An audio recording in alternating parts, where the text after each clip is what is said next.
बिस्मिल्लाहिर्रहमानिर्रहीम। अस्सलाम वालेकुम नाजरीन, गवर्नमेंट की तरफ से एक बड़ी खुशखबरी लेकर आपकी खिदमत में हाजिर हूँ। जिन दोस्तों को घर बनाने के लिए लोन की जरूरत है उनके लिए बड़ी खुशखबरी आ चुकी है। खास तौर पर उनके लिए जो कहते थे कि वो बैंक के चक्कर लगा लगा कर थक गए हैं, बैंक वाले बात नहीं सुनते। अब बैंक आपकी बात भी सुनेगा और लोन भी देगा, क्योंकि स्टेट बैंक की हिदायत पर नेशनल बैंक ने घर बनाने के लिए हाउस लोन की दरखास्त ऑनलाइन लेना शुरू कर दी है। अब आप घर बैठे दरखास्त दे सकते हैं, आपको बैंक जाने की जरूरत नहीं है। आपको बजरिया मोबाइल फोन, बजरिया ईमेल बताया जाएगा कि आपको लोन कब मिलेगा और 30 दिन के अंदर अंदर आपको रिप्लाई दे दिया जाएगा कि आपको ये लोन कब तक मिल जाएगा। अगर मिलता है तब भी, अगर आपका लोन रिजेक्ट हो जाता है तब भी आपको बताया जाएगा कि किस वजह से आपका लोन रिजेक्ट हुआ है। तो अगर आप भी अपना घर बनाना चाहते हैं तो हुकूमत की स्कीम मेरा पाकिस्तान मेरा घर, इससे फायदा उठाएं। और नेशनल बैंक ऑफ पाकिस्तान ने ऑनलाइन दरख्वास्त लेना शुरू कर दी है, तो गवर्नमेंट का ये ऑफिशियल बैंक है, आप इसमें अप्लाई कर सकते हैं।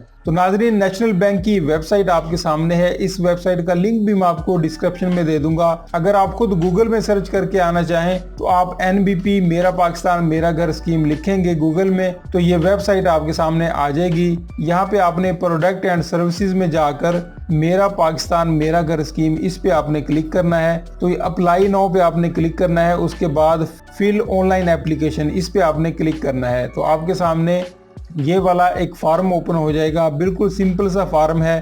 तो इस फॉर्म को मैं तो फिल करने लगा हूँ, क्योंकि मैं भी अपने खुद का घर बनाना चाहता हूँ और मुझे भी लोन की जरूरत है। तो आप भी मेरे साथ साथ ये फॉर्म फिल कर लीजिए। इसका लिंक मैं आपको डिस्क्रिप्शन में दे दूंगा। तो सबसे पहले आपने अपना मकसद लिखना है कि आप किस मकसद के लिए ये लोन लेना चाह रहे हैं। तो आप यहाँ पे क्लिक करेंगे तो यहाँ पे आप पढ़ सकते हैं कि आप घर खरीदने के लिए भी लोन ले सकते हैं, घर तामीर करने के लिए, अगर आपके पास पहले प्लाट मौजूद है, अगर आप दोनों यानी प्लाट भी लेना चाह रहे हैं और उस पर घर बनाना चाह रहे हैं तब भी ये लोन आप ले सकते हैं, और एक्सटेंशन के लिए भी ले सकते हैं। यहाँ पे आप पढ़ सकते हैं मुरम्मत के लिए भी ये लोन लिया जा सकता है, इजाफी तामीर के लिए, यानी आपका घर सिंगल स्टोरी है आप उसको डबल करना चाह रहे हैं तब भी ये लोन लिया जा सकता है, और ताज़ीन व आराइश के लिए भी ये लोन लिया जा सकता है। तो हम यहाँ पे तीसरी ऑप्शन सिलेक्ट कर लेते हैं, जमीन और घर की तामीर के लिए ये लोन लेना चाह रहे हैं। उसके बाद अमाउंट आपने लिखनी है कि आपको कितना कर्जा दरकार है। तो मैं यहाँ पे 20 लाख लिख देता हूँ।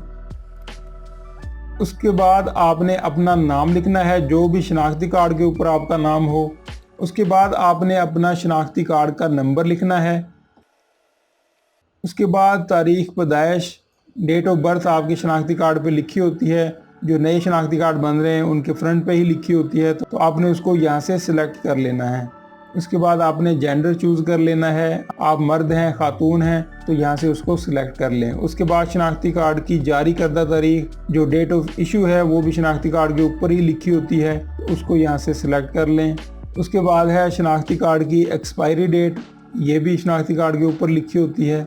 उसके बाद आपने यहाँ पे ईमेल एड्रेस लिखना है। अगर आपका ईमेल एड्रेस नहीं है तो इसको खाली छोड़ दें, ये ज़रूरी नहीं है। उसके बाद अज़दवाजी हैसियत के आप शादीशुदा हैं गैर शादीशुदा हैं तो यहाँ पे आप इसको सिलेक्ट कर लें। उसके बाद है ज़ेर कफ़ालत अफराद की तादाद, कि आपके ज़ेर कफ़ालत कितने अफराद हैं। अगर आप फैमिली में रहते हैं तो वालिदैन का भी साथ लिखेंगे, अगर कोई छोटे भाई बहन हैं तो उनका भी साथ लिखेंगे, अगर आप अलग रहते हैं तो फिर बीवी और बच्चों की तादाद यहाँ पे लिख देंगे। उसके बाद है रहाइश की नोयत, कि आप पाकिस्तानी हैं या ओवरसीज़ पाकिस्तानी हैं, तो हम यहाँ पे पाकिस्तानी लिखेंगे। उसके बाद है मौजूदा रहायशी पता, तो यहाँ पे आप अपना एड्रेस लिख देंगे। उसके बाद आपने अपना सूबा यहाँ से सिलेक्ट कर लेना है। उसके बाद अपना शहर, उसके बाद तालीमी काबिलियत कि आपकी क्वालिफ़िकेशन क्या है। उसके बाद है मौजूदा रहाइश की हैसियत, कि आपके पास ज़ाती घर है, किराए पर रहते हैं, कि आप फैमिली के साथ रहते हैं तो हम यहाँ पे फैमिली के साथ रह रहे हैं। उसके बाद है रहाइश की मुद्दत, कि आप कितने अरसे से रह रहे हैं फैमिली के साथ, 1 साल से, 2 साल से, 5 साल से या ज़्यादा सालों से, तो यहाँ से सिलेक्ट कर लेना है। उसके बाद है आपका ज़रिए माश, कि आप क्या कारोबार करते हैं, आपकी जॉब क्या है। अगर आपकी गवर्नमेंट जॉब है तो सिलेक्ट कर लेंगे, निजी जॉब है या सेल्फ एम्प्लॉयड हैं, बिजनेस है, जो भी है आप यहाँ से उसको सिलेक्ट कर लेंगे। उसके बाद है आपका मोबाइल फ़ोन नंबर, ये आपने लाजमी देना है क्योंकि बैंक की कॉल आपको इसी नंबर पर आएगी। उसके बाद है मंथली इनकम, कि आपकी टोटल इनकम कितनी है। तो जितनी आपकी इनकम हो टोटल यहाँ पे लिख देनी है और उसके बाद आपने खालिस माहाना आमदनी लिखनी है। यानी आपके जो एक्सपेंस हैं, बिजली का बिल, गैस का बिल, घर का राशन वगैरह है उसका खर्चा, बच्चों की फीस और घर के जो सारे अखराजात हैं वो निकाल के आपके पास मंथली कितनी इनकम बच जाती है। तो हम यहाँ पे 20,000 रुपये लिख देते हैं। उसके बाद आपने इस फॉर्म को सबमिट कर देना है। तो जैसे आप सबमिट करेंगे तो आपके सामने ये एक ट्रैकिंग नंबर आपको दे दिया जाएगा। इसको आपने सेव कर लेना है, मोबाइल में सेव कर लें, संभाल के रख लें। अगर आपकी एप्लीकेशन एक्सेप्ट हो जाती है तो फिर 30 दिन के अंदर अंदर बैंक आपसे रब्ता कर लेगा। तो आज के लिए इतना ही, मिलते हैं नेक्स्ट वीडियो में। अपना बहुत ज़्यादा ख्याल रखिएगा। अल्लाह हाफिज़।